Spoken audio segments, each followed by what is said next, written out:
Plus, when it comes to iconic aircraft in Canada, you can touch the Avro Arrow. But there's only one complete example of it left on the planet. We'll meet the team behind it. And it's not quite full size yet, but could this be where the future of personal aviation is headed?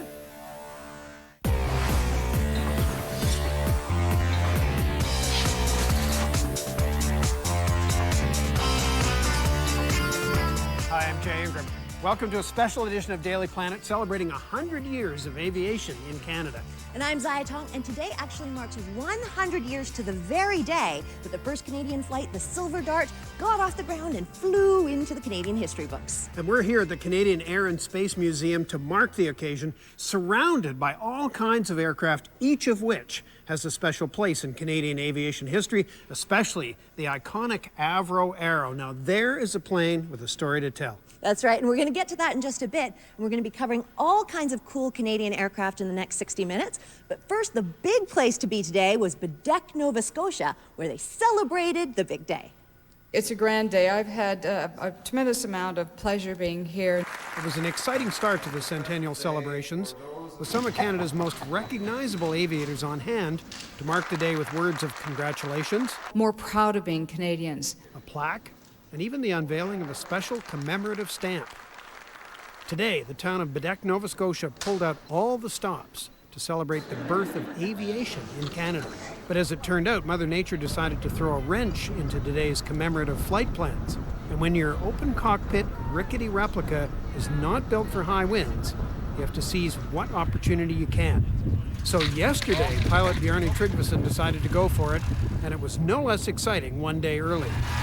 Under blue skies and low winds, the replica of Canada's first motorized plane got off to a shaky start on the first try, but after a few more attempts, the tricycle wheels that were cutting edge 100 years ago finally lifted off the frozen lake in Cape Breton, eventually getting airborne once again in front of a cheering crowd. While the weather wasn't exactly cooperative this morning, the Silver Dart was obviously still front and center at today's celebrations. What wasn't clear, though, up until about 2 weeks ago, was whether this aircraft was actually flight-worthy. And of course, Daily Planet was there when the final testing was underway. And now we give you an exclusive behind-the-scenes look at how things went during those tests for the new Silver Dart. And it all goes to show you how far we've come.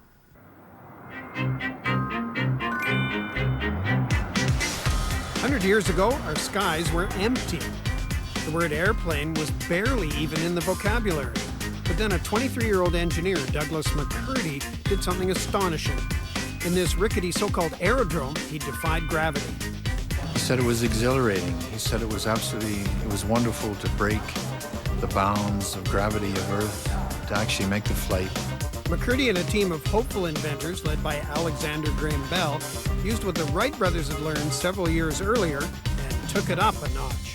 This airplane, the Silver Dart, was a much more successful airplane than the Wright Flyer. The Wright Flyer had no landing gear. It had to be catapulted. Its lateral control was with wing warping, which is a very crude method.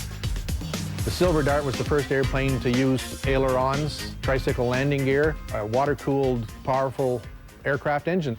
Fast forward 100 years later, and this team is working to bring the icon back and breathe life into it once again. Right in there. I think we have a jewel. From the start, we've wanted to make this airplane as close to the original airplane as possible. And I think if we're successful in doing the 100th anniversary, it's going to be a legacy for our grandchildren and people throughout Canada. This is the stake in the ground that all of aviation came from, this airplane. The challenge is big. It's like trying to piece a giant puzzle together without a blueprint. The main challenge was just building thousands of little parts and integrating them all together, thinking what Alexander Graham Bell was thinking, understanding it and recreating it. The drawings that we had were not all that explanatory, so it was a challenge all along to create the Silver Dart replica. And with just weeks left, the pressure to finish it on time for the 100th anniversary is building. Yes, the pressure's mounting immensely. But no one will be feeling pressure like the one sitting in the hot seat. Liftoff of Space Shuttle Discovery. And no one knows pressure like former astronaut Bjarne Tryggvason. good for the pilot to have this vested interest. In particular, since I'm the pilot, I clearly have the vested interest. The biggest challenge in making it fly is finding the center of gravity. The lift and drag will tell us the speed that we can take off at, the speed that we're going to fly at, the amount of power that we pull out of the engine to actually overcome the drag. But also, and this is really the important part of the test we're doing, is tells us how to balance the airplane. Where do we put the center of gravity of the airplane? So between the canard, the little wing at the front, and a main wing, we actually have a controllable airplane. With no information from the original to go by, Bjarne's using a wind tunnel to prove mathematically what the original inventors found out by accident. It's important because we don't have all the history of how the airplane flew. And so we have to reestablish our understanding of how to configure the airplane to make it safe for flight. From the weight and shape of the front wing to where the pilot will sit, it'll all come down to mere inches to get the balance just right. Bjarne still has to analyze his wind tunnel data, and Doug's feeling the pressure. He still has to get the wings on. We want to install the left wing today, so we've got to rotate it. Probably have 3 people on either end. Okay. I think we have ourselves a wing, gentlemen. They think they've got it right after 4 years of painstaking attention to detail. Now it's time to put it to the test with a guinea pig in the cockpit.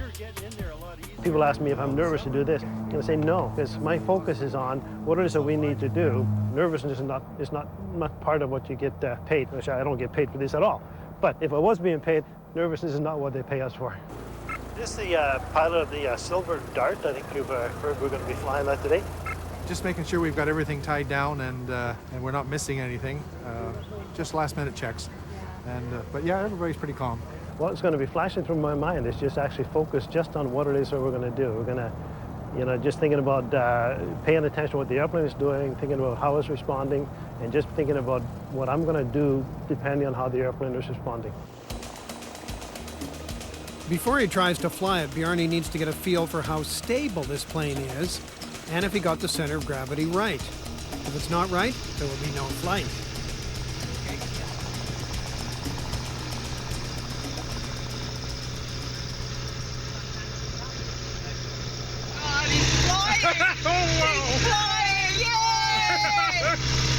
Oh my God, look how beautiful it is! Man, I'm flying! Oh, it's beautiful! Oh my God! Oh, it's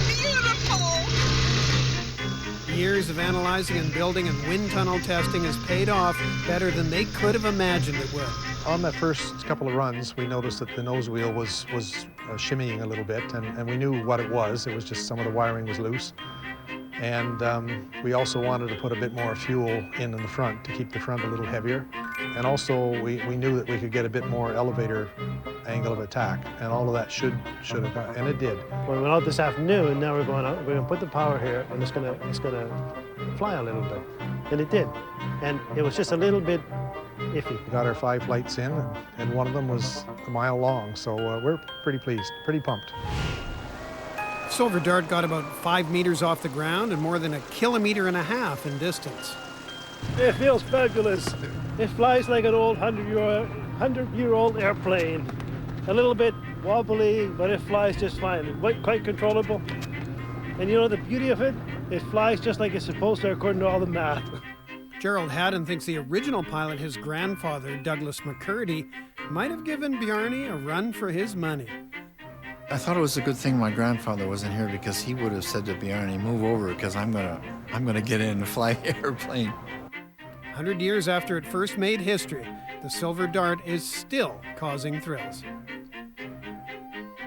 Well, the Silver Dart definitely deserves all the adoration and glory and attention that's been heaped on it. Over the last 100 years, though, there have been quite a few other Canadian aviation milestones. There sure have, and this magnificent craft behind us is just one of them. So here is a Daily Planet time capsule of the last 100 years.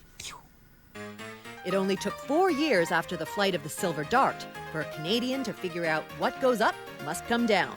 Stanley Drake of Dunnville, Ontario, was granted a patent for, quote, a parachute safety device for use by the aviator, end of quote. It wasn't the first parachute, and it wouldn't be the last. In 1918, Canadian Roy Brown was credited with shooting down the Red Baron, Germany's most famous air ace. No parachute in evidence.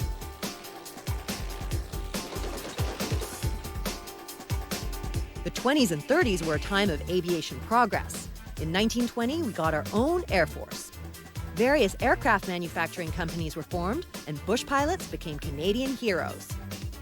During the Second World War, Canadian companies supplied numerous airplanes to the war effort, including the Lancaster bomber. By the 50s, Canadians built their first supersonic fighter jet, the Arrow. By the end of the 50s, it was gone. In 1950, Avro developed the CF-100 Canuck. And my favorite, the Avro car, unveiled in 1959 and hurriedly put back under wraps shortly thereafter.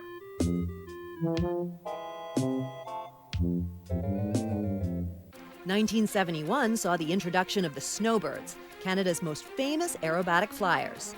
Speaking of skill, it's 1983 and Captain Bob Pearson finds himself flying a plane that's run out of fuel. He dead sticks the plane to Gimli, Manitoba, saving everybody on board, for which he was temporarily suspended. Oh, Canada. Liftoff of the Space Shuttle Endeavour to develop the practical and the beneficial aspects of space. Finally, the first Canadian in space was Marc Garneau in 1984.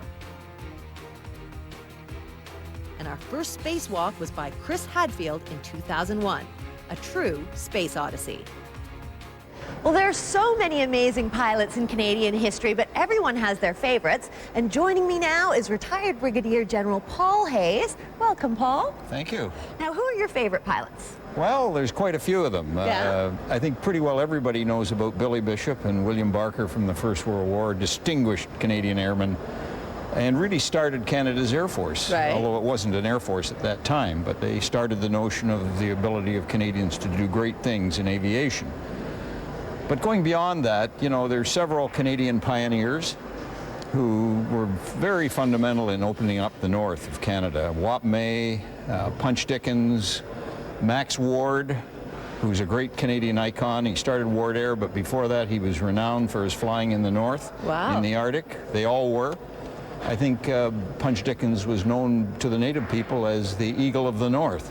Very cool. So there was great things like that. And beyond that, there How about was... female pilots? I know we've had Well, Dee there's Bresser two on our of them. show. There's two of them that I would come off the top of my mind, and one of them was a lady named Marion Orr. She was with the Air Transport Auxiliary during the war, and their job was to ferry aircraft from the factories to the squadrons in operation, so that the squadrons didn't have to do it themselves. The other one would be Dee Bresser, who I met many years ago, and I knew her early in the CF-18 program, and she Right. was famous as maybe not the first, but certainly one of the early Canadian women F-18 pilots fighter jet pilots. who flew women pilots Yeah. who flew the F-18, and I run into her a couple of times since she retired. Now, in Ottawa. We're celebrating right now the 100th anniversary, 100 years of Canadian flight. Now, why do you think that this is probably the only time that we're talking about Canadian pilots?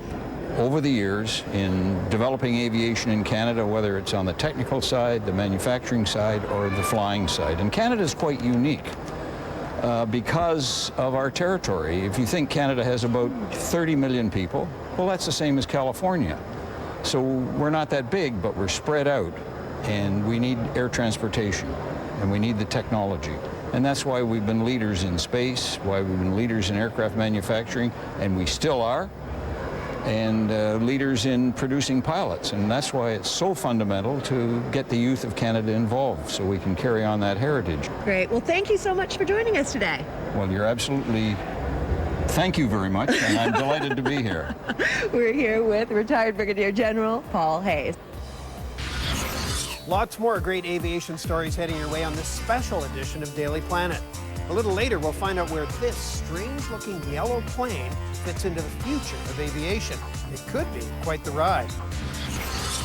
Plus, we'll also give you the backstory behind this amazing full-size replica of the supersonic Avro Arrow here at the Canadian Air and Space Museum.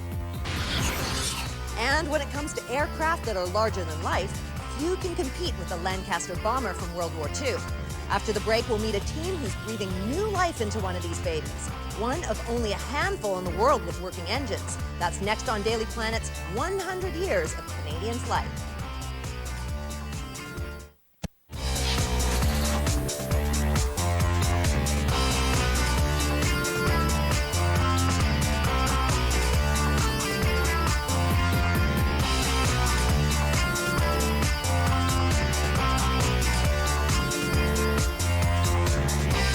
Welcome back to Daily Planet's 100 Years of Canadian Flight. You know, the Silver Dart kicked things off 100 years ago, but we have sure come a long way since then. We definitely have, because I mean, if you take a look at this Lancaster bomber that's in pieces here at the museum, it's really hard to believe that it was in service in World War II, and that was only 33 years after the Silver Dart took off, and that was a little plane, and look at the progress. This is a huge plane. This is a fantastic plane, but there are very few of them left. And that's why volunteers here at the Canadian Air and Space Museum are going to take 10 years to put this one back together. That's crazy. And there's also another team of volunteers that Mark Miller met in our next story. They're from Alberta, and they have their own dreams of revving up some engines.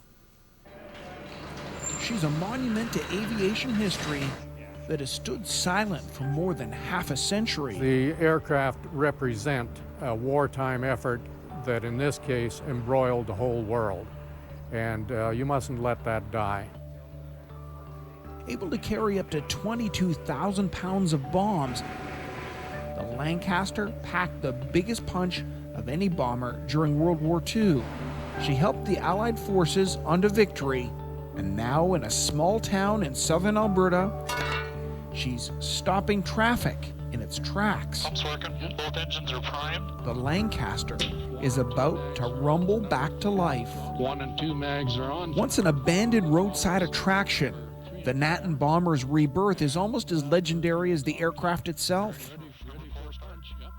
159 was built in Canada and flown to England during the final years of World War II, but she never saw action and was sent home to be modified to patrol the maritime coastline.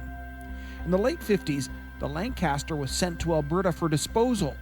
She was supposed to be turned into scrap, but the locals sent to put her down just couldn't do it. It was bought by 3 gentlemen for the pricely sum of $513, and they brought it to town as a memorial to the guys who flew them.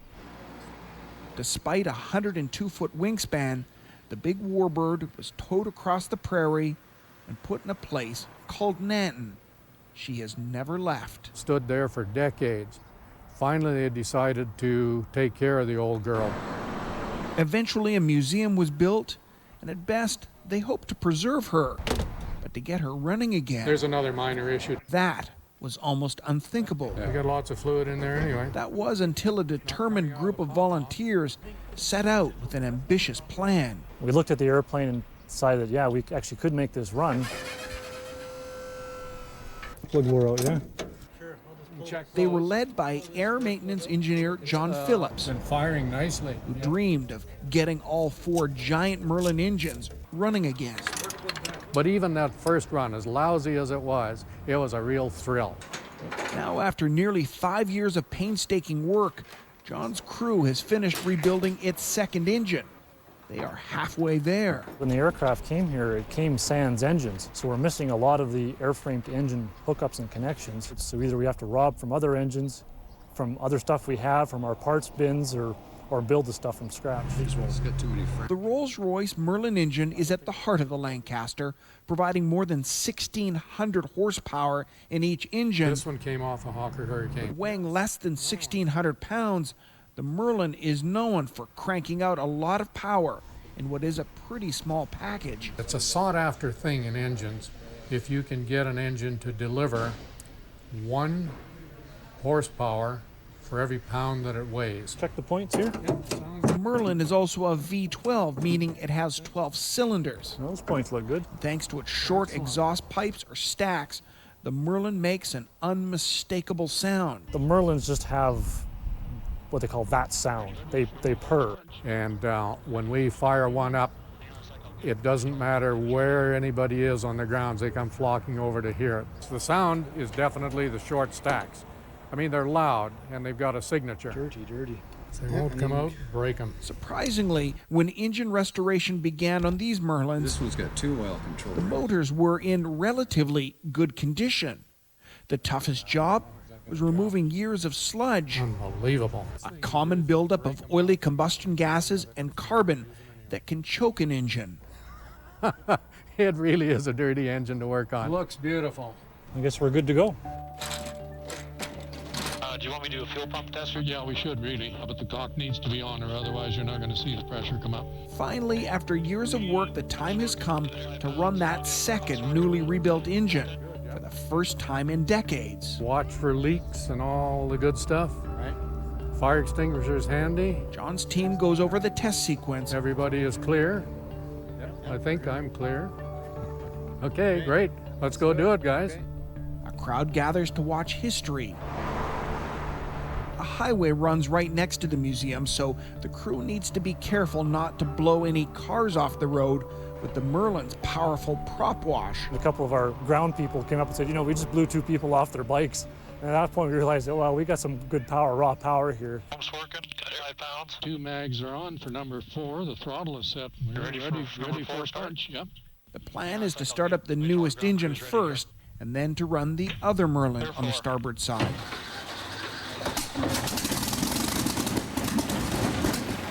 But at first, it doesn't look like that new engine will fire up. There's a problem maintaining fuel pressure in the engine.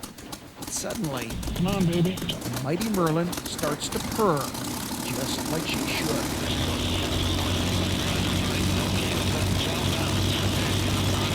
With both engines up and running on one side, the Lancaster is shaking and alive. After a successful 10-minute run, the test is over. Oh, Merlin engine sound. It was really a nice sounding engine. Well, it was noisy. You have to hear the engines run, and then at that point you realize what you've done. Words can't describe it. Oh, crap. We thought we had all the glycol fixed. During the shutdown, the crew discovers what may be a leak in the engine's coolant system. This could be just residual stuff that was there from before, because we had a glycol leak before. So we'll know on the next run. They also discover they may have to replace a tachometer, which measures engine RPM. You're trying to resurrect something that's 60 years old. Anything that happens is expected, really. A lot of grunge in this engine. The goal is eventually to get all 4 of those engines running. If this aircraft could fly, it would just take a lot of money.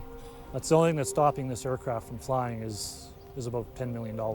But Natton's landlocked Lancaster isn't slated to take to the skies anytime soon. For now, the restoration team is just happy to be the custodians of one of only 4 Lancasters in the entire world to have running engines. 2 Merlins down, 2 to go. Stick around, we got lots more to come from the Canadian Air and Space Museum on this huge day in Canadian aviation history. A little later, we'll find out why this less than graceful plane, which resides here, is such a marvel in the world of aviation. Right after the break, the star attraction here at the museum, the Avro Arrow. It's what some have called the greatest Canadian plane that never was. But this particular plane has quite the story, and it's next on Daily Planet.